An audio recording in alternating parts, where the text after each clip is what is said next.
দৈনিক 6 ঘন্টা পরিশ্রম করে 8 জন ব্যক্তি একটি কাজ করে 15 দিনে, দৈনিক 5 ঘন্টা পরিশ্রম করে 9 জন ব্যক্তি কাজটি কত দিনে করতে পারবে? প্রশ্নটি এসেছে 38তম বিশেষ লিখিত মনস্তাত্ত্বিক অংশে। তো এটার জন্য আমরা শর্টকাট ইউজ করব। আমাদের প্রথম যে অংশে সংখ্যাগুলো আছে সেই সংখ্যাগুলোকে গুণ করে দেব, অর্থাৎ 6 গুণ 8 গুণ 15, এবং এই সংখ্যার গুণফলগুলোকে পরের যে অংশটা আছে দৈনিক 5 ঘন্টা পরিশ্রম করে 9 জন ব্যক্তি কতদিনে করতে পারবে এই অংশটা দ্বারা আমরা ভাগ দেবো। তাহলে কত পাচ্ছি?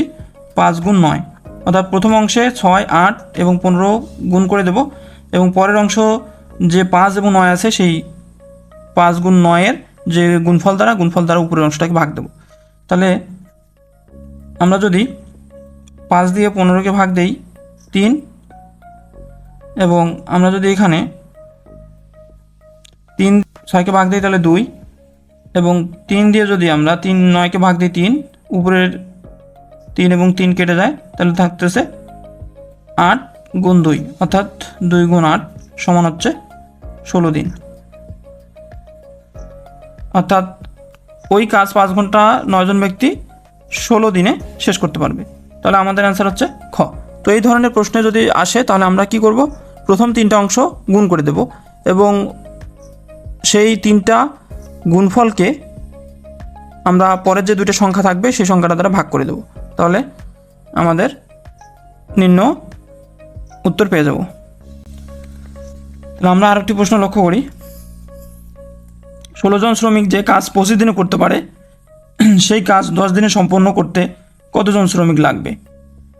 তো এক্ষেত্রে আগেরটার মতোই আমরা প্রথম অংশগুলো গুণ করে দেবো, অর্থাৎ 10 গুণ 25, 10 গুণ 25 ভাগ পরের যে অংশ হচ্ছে সেই কাজ 10 দিনে করতে গেলে যদি আমরা দেখি যে 3টা তথ্য দেওয়া আছে, অর্থাৎ 3টে সংখ্যা দেওয়া আছে, তাহলে প্রথম 2টা গুণ করব, পরেরটা দ্বারা ভাগ করে দেবো। তাহলে আমরা যদি 10 দিয়ে 10কে ভাগ দিই তাহলে 1, তাহলে 25 আর 1 গুণ করলে 25 জন। তাহলে আমাদের অ্যান্সার হচ্ছে ঘ। দুটি ক্রমিক স্বাভাবিক সংখ্যার বর্গের অন্তর 25, একটি সংখ্যা 12 হলে অপর সংখ্যাটি কত হবে সেটা আমাদের বের করতে হবে। প্রশ্নটি এসেছে স্বাস্থ্য মন্ত্রণালয়ের উপসহকারী প্রকৌশলী সিভিল অংশ। তাহলে আমরা এখানে বলে দিয়েছে দুটো ক্রমিক সংখ্যা, অর্থাৎ পরপর সংখ্যা। তাহলে আমরা দুটো সূত্র জানি, বড় সংখ্যা সমান বর্গের অন্তর যোগ 1 ভাগ 2, এবং ছোট সংখ্যা জানি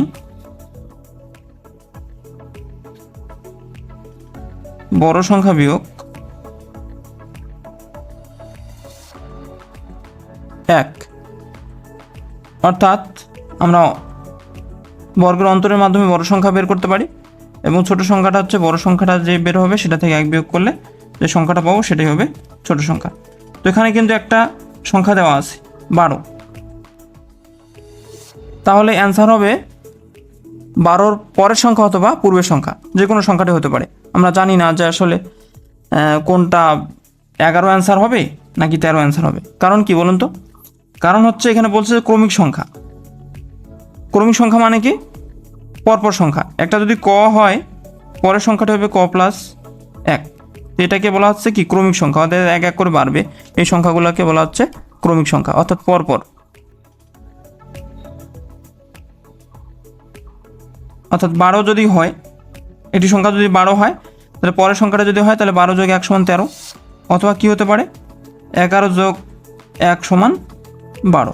অ্যান্সার 11 অথবা 13 হবে, এর বাইরে কোনো সংখ্যা হবে না। তাহলে আমরা যদি বড় সংখ্যাটা বের করে নেই সূত্র, তাহলে আমরা বুঝতে পারবো বড় সংখ্যা হচ্ছে বর্গের অন্তর কত? 25 যোগ 1 ভাগ 2। তাহলে আমরা যদি যোগ করি 25 আর 1 যোগ করলে 26 ভাগ 2 সমান হচ্ছে 13। তাহলে কিন্তু ছোট সংখ্যাটি কত হবে? এখানে যদি আমরা ছোট সংখ্যার সূত্রটা বসাই দিই তাহলে 13 মাইনাস 1 সমান এই যে 12। যে 12 সংখ্যাটা আমাদের দেওয়া আছে, তাহলে আমাদের বের করতে হচ্ছে কত? এই 13 সংখ্যাটাকে। অর্থাৎ অপর সংখ্যাটা কত? তাহলে অপর সংখ্যাটা হচ্ছে 13। তাহলে আমাদের অ্যান্সার হচ্ছে গ। তো এই ধরনের প্রশ্নগুলো আমরা এই শর্ট টেকনিকের মাধ্যমে সমাধান করতে পারবো। আমরা অপর একটি প্রশ্ন লক্ষ্য করি, 3টি ক্রমিক বিজোড় সংখ্যার যোগফল 57, মধ্যম সংখ্যাটি কত? প্রশ্নটি এসেছে জনপ্রশাসন মন্ত্রণালয়ের প্রশাসনিক কর্মকর্তা। তো এরকম যদি দেওয়া থাকে যে 3টা ক্রমিক সংখ্যা অর্থাৎ পরপর 3টা সংখ্যা এর যোগফল 57, তাহলে মধ্যম সংখ্যাটি কত হবে সেটা বের করতে বলে। তাহলে আমরা একটা সূত্র অ্যাপ্লাই করবো, সেটা হচ্ছে মধ্যম সংখ্যা সমান ক্রমিক বিজোড় সংখ্যার যোগফল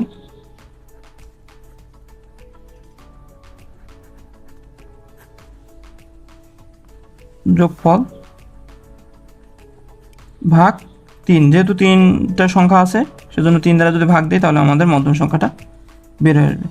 তাহলে 3টা ক্রমিক বিজোড় সংখ্যা যোগফল কত? 57 ভাগ 3। তো আমরা যদি ভাগ দিই তাহলে 2 19 57, তাহলে আমাদের যে মধ্যম সংখ্যাটি সেটা হবে 19। তাহলে আমাদের অ্যান্সার হচ্ছে ক। তো ভিডিওটি যদি ভালো লাগে তাহলে অবশ্যই ভিডিওটিতে একটি লাইক করবেন, কমেন্ট করবেন, এবং চ্যানেলটিতে যারা নতুন তারা অবশ্যই চ্যানেলটি সাবস্ক্রাইব করবেন এবং আমাদের সঙ্গেই থাকবেন। দেখা হচ্ছে নতুন কোনো ভিডিও নিয়ে, ততদিন সুস্থ থাকবেন, ভালো থাকবেন। ধন্যবাদ সবাইকে।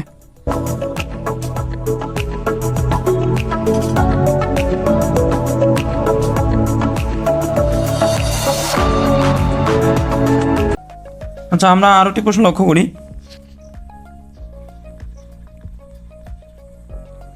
যদি একটি কাজ 9 জন লোক 12 দিনে করতে পারে, অতিরিক্ত 3 জন লোক নিয়োগ করলে কাজটি কত দিনে শেষ করবে? তাহলে আমরা কি জানলাম যে 3টে সংখ্যা যদি দেওয়া থাকে তাহলে প্রথম 2টা গুণ করবে এবং পরেরটা দ্বারা ভাগ করে দেবো। কিন্তু এখানে দেখুন, এখানে বলছে যে পরবর্তীতে আরও 3 জন লোক যুক্ত করা হলো, তাহলে মোট লোক সংখ্যা কত? মোট লোক সংখ্যা আগের ছিল 9 জন, পরে 3 জন যুক্ত করা হলো, তাহলে মোট সংখ্যা হলো কিন্তু 12 জন। তাহলে প্রথমের যে অংশটা সেটা ঠিক থাকবে, 9 গুণ 12, এবং পরে 3 জন না হয়ে 12 হয়ে যাবে, কারণ কি পরে 3 জন আরও নতুন করে যুক্ত করছে। তাহলে আমরা 12 দ্বারা ভাগ দেবো, তাহলে 12কে 12 দ্বারা ভাগ করলে 1, তাহলে আমরা পাচ্ছি 9 দিনে। অ্যান্সার হবে গ।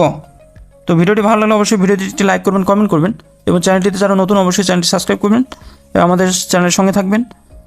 দেখা হচ্ছে নতুন কোনো ভিডিওতে, ততদিন সুস্থ থাকবেন, ভালো থাকবেন। ধন্যবাদ সবাইকে।